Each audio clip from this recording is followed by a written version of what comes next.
का रहस्य। बहुत समय पहले भारत के मध्य में सूर्यगढ़ नाम का एक विशाल और समृद्ध राज्य था। वहां के महाराजा विक्रम सिंह अपनी न्यायप्रियता, वीरता और प्रजा के प्रति प्रेम के लिए जाने जाते थे। उनका राज्य धन धान्य से परिपूर्ण था और प्रजा सुखी और संतुष्ट थी। महाराजा विक्रम सिंह बुद्धिमान और जिज्ञासु प्रवृत्ति के थे। उन्हें नई चीजें जानने और रहस्यों को सुलझाने में गहरी रुचि थी। सूर्यगढ़ राज्य की सीमा पर पहाड़ों के बीच एक पुराना वीरान किला था जिसे लोग काला खंडहर कहते थे। सदियों पहले किसी युद्ध में ये किला तबाह हो गया था और अब खंडहर में तब्दील हो चुका था। स्थानीय लोगों में इस किले को लेकर कई डरावनी कहानियां प्रचलित थीं। कहा जाता था कि अमावस्या की रात को किले के सबसे ऊंचे बुर्ज से एक अजीब नीली रोशनी दिखाई देती है और वहां अजीब आवाजें सुनाई देती हैं। कई लोग मानते थे कि वहां अतृप्त आत्माओं का वास है। डर के मारे कोई भी उस किले के पास जाने की हिम्मत नहीं करता था। ये कहानियां महाराजा विक्रम सिंह के कानों तक भी पहुंची। पहले तो उन्होंने इसे प्रजा का अंधविश्वास मानकर टाल दिया, लेकिन जब उनके कई विश्वसनीय गुप्तचरों और सीमा पर तैनात सैनिकों ने भी अमावस्या की रात उस रहस्यमयी नीली रोशनी को देखने की पुष्टि की तो महाराजा की उत्सुकता बढ़ गई। आखिर उस वीरान खंडहर में ऐसा क्या था? वो रोशनी कहाँ से आती थी?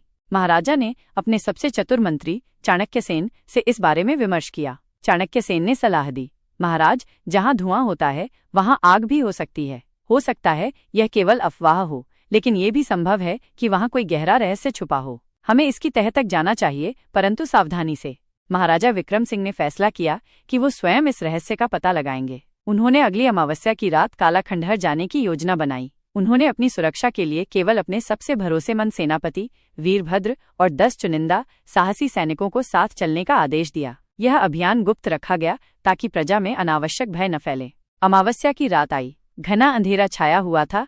आसमान में न चांद था न तारे। महाराजा विक्रम सिंह, सेनापति वीरभद्र और उनके सैनिक घोड़ों पर सवार होकर चुपचाप काला खंडहर की ओर बढ़ चले। जैसे जैसे वे किले के करीब पहुंचते गए, हवा में एक अजीब सी खामोशी और भारीपन महसूस होने लगा। दूर से किले के सबसे ऊंचे टूटे हुए बुर्ज पर वाकई एक हल्की टिमटिमाती नीली रोशनी दिखाई दे रही थी। वह रोशनी अलौकिक लग रही थी। न तो वो मशाल की रोशनी थी, न किसी दीपक की।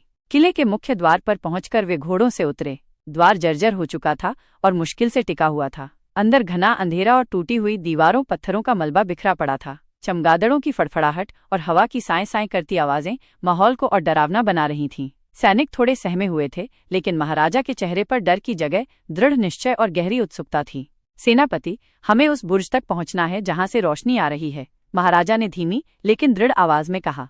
वे सावधानी से कदम रखते हुए किले के अंदरूनी हिस्सों की ओर बढ़े। रास्ता बेहद खतरनाक था। जगह जगह गड्ढे और टूटे हुए पत्थर थे। आखिरकार वे उस बुर्ज के नीचे पहुंचे। रोशनी ऊपर से आ रही थी। बुर्ज की सीढ़ियां बहुत पुरानी और टूटी फूटी थीं। महाराजा ने कहा, मैं और सेनापति ऊपर जाएंगे। तुम लोग यहीं नीचे रहकर सतर्क रहो और किसी भी संदिग्ध गतिविधि पर तुरंत सूचित करो। महाराजा और सेनापति वीरभद्र मशाल जलाकर तलवारें हाथों में लिए सावधानी से सीढ़ियां चढ़ने लगे। हर कदम पर चरमराने की आवाज आ रही थी। जैसे जैसे वे ऊपर बढ़ते गए, नीली रोशनी तेज होती गई और एक अजीब सी धीमी गुनगुनाहट भी सुनाई देने लगी, जैसे कोई दूर से मंत्र जाप कर रहा हो। आखिरकार वे बुर्ज के शीर्ष पर पहुंचे। वहां का दृश्य देखकर वे हैरान रह गए। बुर्ज का ऊपरी हिस्सा लगभग खुला हुआ था। बीचों बीच पत्थर के एक चबूतरे पर एक अद्भुत नीलम जैसा चमकता हुआ पत्थर रखा था। यह पत्थर किसी तराशे हुए हीरे की तरह लग रहा था और उसी से वो रहस्यमयी नीली रोशनी निकल रही थी। पत्थर धीरे धीरे घूम रहा था और उसी से वो धीमी गुनगुनाहट की ध्वनि आ रही थी। आसपास की दीवारों पर कुछ प्राचीन अनजानी लिपि में चिन्ह खुदे हुए थे जो उस नीली रोशनी में चमक रहे थे।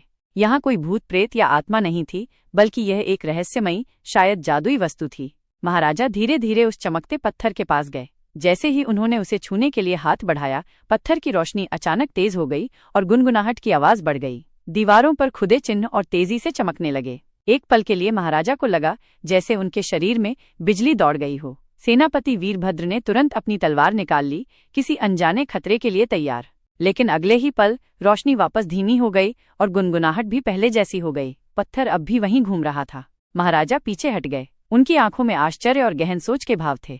ये कोई साधारण पत्थर नहीं है सेनापति, उन्होंने कहा। ये कोई प्राचीन रहस्य है।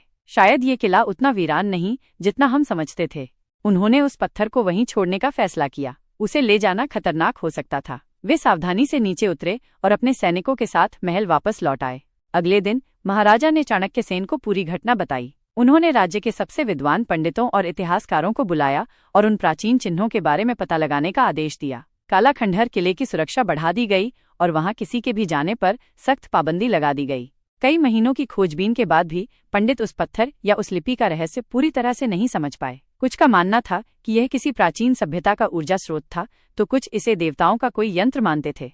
महाराजा विक्रम सिंह अक्सर रात में अपने महल की खिड़की से दूर काला खंडहर की दिशा में देखते थे। अमावस्या की रात वह नीली रोशनी अब भी दिखाई देती थी, एक अनसुलझे रहस्य की तरह जो उनके राज्य की सीमाओं के भीतर ही मौजूद था। उनकी उत्सुकता शांत होने के बजाय और बढ़ गई थी। वो जानते थे कि सूर्यगढ़ की धरती अभी भी कई रहस्य अपने सीने में दबाए हुए है, जिनके खुलने का शायद सही समय अभी नहीं आया था। काला खंडहर का रहस्य सूर्यगढ़ के इतिहास का एक ऐसा अध्याय बन गया था जो उत्सुकता और सस्पेंस से भरा हुआ था और जिसका अंत अभी बाकी था।